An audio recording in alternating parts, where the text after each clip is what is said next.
Well, hello there, and welcome to this episode of The Terri Cole Show. I am so happy that you are here. I want to start with a question. In your childhood, did you do a lot in your home? Now, it could be cleaning the house, cooking food for younger siblings, or it could be being like an emotional support person for the adult or adults in your life. And if you're nodding your head yes to any of this, you might just have parentified child syndrome. So this is when we have adult responsibilities in childhood, and these things can really, really impact what happens in our adult relationships and in our adult life. So that's what this episode is all about. I'm going to give you ways that you can understand if it is you. Of course, I am also providing a guide that will help you, which you can get at terricole.com/guide, and some steps that you can take to heal from parentified child syndrome. So before we get started, if you happen to be new to this YouTube channel, well, hello and welcome. I'm so happy that you are here. Please introduce yourself in the comment. Don't forget to subscribe. Don't forget to hit the bell so you get notified every time I roll out something new, which is every Tuesday and every Thursday, because really, you are the people that I created for. And it's FREE, so why wouldn't you want to be notified, right? When something new and free comes out. Thank you so much for all your questions and your comments. I read them all, as you know.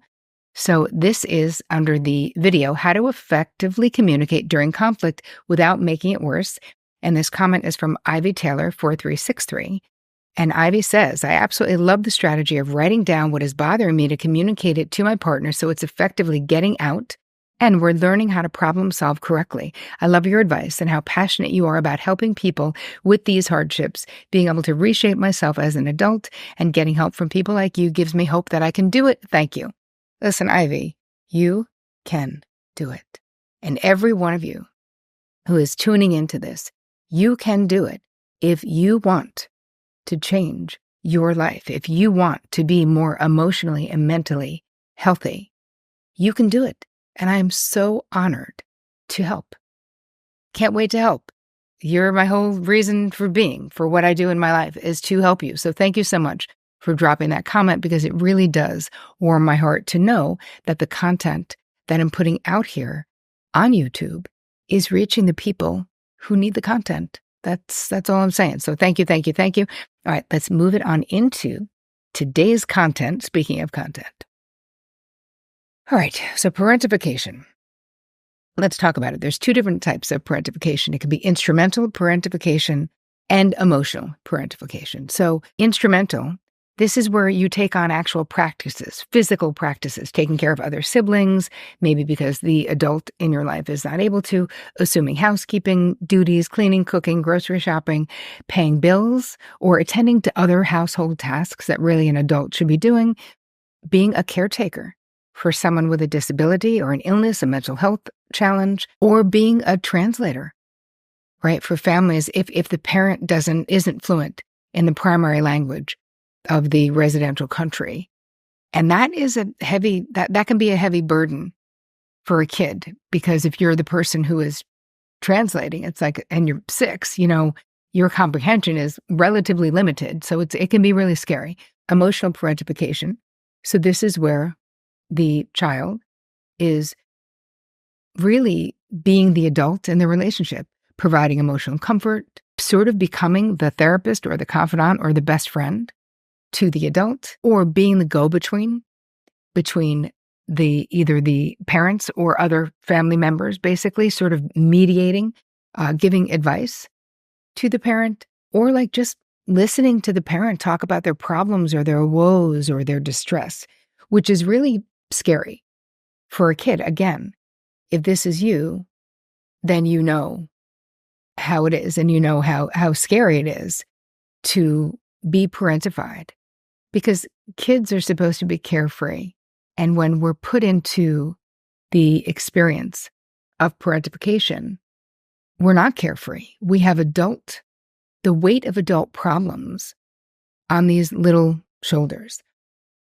A lot of times you have a parent or the adult in your life who is compromised because of alcohol abuse or drug abuse. There can be disability, physical or mental, is just a solo parent who doesn't have the right support and just can't do it on their own. A lot of times, of course, this is handed down from generation to generation. where they experience this in their life. This is like a repeating reality, basically, where they don't know how to do it better because of what their own experience is, or, severe mental health challenges also make it difficult. Financial hardships make it difficult. Another sibling being sick can also sort of suck up all the air in the family, where everyone is sort of focused on that, which means a lot of times another one of the siblings will sort of take over the parental role if the parents are extremely focused on a sibling. And again, there's no judgment in any of these scenarios, right? We try to assume that if parents could do it better, they would have done it better, right? It doesn't help us, and maybe not, right? It doesn't help us to think that they did it terrible unless you suffered a lot of abuse. It can be painful to think that if they could have done it better, they would have. But what I care about is if you had any of these experiences in your life, what does it matter to you? How did it impact you, and how is it impacting you now? Because being in that scenario can create a state of chronic stress. When you are in a childhood home, there's a chaotic aspect. If you are parentified, it is traumatic. It just is, because you are not equipped to handle it. So the same thing with other, childhood trauma, right? This creates children growing into adults who have difficulty with trust because you couldn't trust the people you were supposed to be able to trust to get it done. If you felt like you were relying on yourself, creates hypervigilance. Substance abuse disorders can also become prevalent in adulthood. A lot of times you can just struggle with relationships because lack of trust means it's hard to get into relationships and trust other people, or you don't know how to set boundaries.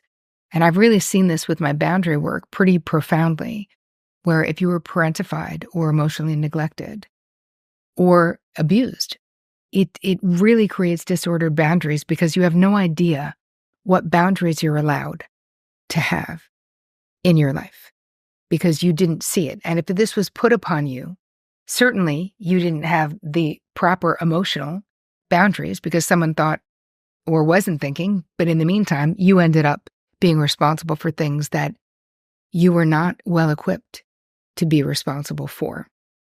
And this can create feelings of anxiety, especially in teenage life, social isolation, suicidal thoughts, ideations, feelings of guilt and shame, also overworking, right? Because you're trying to, if you're a teenager and you're parentified, you're trying to get your schoolwork done and all the other things you got to do, but then trying to fulfill these other responsibilities. So I've seen teenagers in my therapy practice who've been in this scenario, and it's absolutely exhausting, but it also creates depression and anxiety, and it can come out physically, right? We have the physical symptoms of like having a stomach ache, getting migraines. Like it's almost like needing a way to be able to opt out of the amount of responsibility that you have that you are not equipped to handle. So, the impact of this, of course, most of the time, unless you've had a lot of therapy, this continues into adulthood. So mental and physical health problems, ongoing stress, such as experiences like this, where you're under that amount of stress in childhood, this can create changes in the brain. There's studies that are done that show shrinking of the hippocampus. And this is the part of the brain that regulates memory, emotion, stress, and stress management. So there's lots of long-term experiences, but when we think about what happens to our relationships in adulthood, if we're parentified, trust is a really big issue. The inability to trust other people, getting involved with other unhealthy relationships, right? Being with underfunctioners because you're so used to overfunctioning. This can lead to codependency, high-functioning codependency, right? This type of a background can really be a breeding ground for high-functioning codependency, higher chance of chronic physical illness. And then you have the flip side of the coin too. You can sort of fall into the trap of emulating the model of behavior that you saw by having difficulty functioning independently. And I've seen it go both ways in my therapy practice, where either the person is a high-functioning codependent, where they're very successful, very capable, very competent, but controlling the crap out of everything in their life because they don't trust anybody, or someone who is really having trouble functioning in life, having trouble getting up, having trouble showering every day, because it's all just too much. And in adulthood, it does put us at a greater risk of anxiety, depression, substance abuse disorders, eating disorders. So it's something that if this has been your experience, that you tend to it for yourself, right? That you tend to it and that you actually give it the credit that it deserves. Because what I find in my therapy practice is so much of the time, people minimize what they experience. They always want to say other people had it worse. And hey, maybe they did, but that doesn't mean that what you experienced didn't negatively impact you. So I want you to prioritize yourself when it comes to really looking at the past and being able to say, this was not great for me, right? Being burdened. I mean, I had a client just recently, someone who was in one of my courses, my Real Life Revolution course, and we were doing an exercise where we're sort of seeing what strengths came out of our childhood struggles. And I will include some of those questions for you in the guide that comes with this episode, terricole.com/guide. But what she shared was so beautiful. She basically said, me being my mother's therapist at the age of 15, I became such a good listener and such an intuitive problem solver. And I cared so much about other people that it really fueled my ability to become a therapist, because she was the therapist, and an intuitive coach. And so it's like being able to, I don't mean bypass the bad things, but there is something powerful about understanding that the experiences we had in childhood really do, in many ways, give us superpowers in adulthood because we did these things so young. So I'll give you a couple of those so that, you can see what came out of it for you. Some of your superpowers, are they related to what you experienced in childhood? And again, I'm not wishing bad experiences on anyone, obviously. But the thing is that what we experienced did have a lot to do, or it certainly informs who we become in this life, because how can it not, right? So what are the types of therapies that are helpful for parentified child syndrome? So trauma-focused cognitive behavioral therapy, it really is designed to shift unhelpful thought patterns, which can be super, super helpful. Family therapy can help if people are into it. EMDR, which I've talked about plenty of times on this show, which is eye movement desensitization and reprocessing. This really helps if you have trauma from your childhood experiences that are still impacting you. That can be incredibly helpful. And I'll give you this whole list in the guide, don't worry. Also, experiential, there's different models of behavior, like creative arts therapy and horse therapy. There are things that, especially with teens, if you have, teens or kids, that can be really, really helpful. But then other things that you can do in your life is really take care of yourself, right? Physically, you prioritizing your sleep, your hydration, you moving your body, whether that means doing yoga, whether that means meditation. For me, as you know, it means jumping on a trampoline every friggin' day and lifting weights, right? These are things that we can do as adults, that even if we were overburdened as children, as adults, we can choose to do something different. We can choose to prioritize our own healing. We can choose to rest when we're tired. And I really want you to look at all the ways. Are you still being hypervigilant and overly responsible, like so many of my high-functioning codependents are? And in what ways can you put some of those things down? Where in your life are you overfunctioning or overdoing or feeling over-responsible for things that really are not your responsibility? Because starting to put them down and backing away from them can create the expansion that you need, the bandwidth, for you to actually heal this parentified child syndrome, if it's something that you identify with. And probably many of you, if you do identify with this, you have probably done tons of work on it already.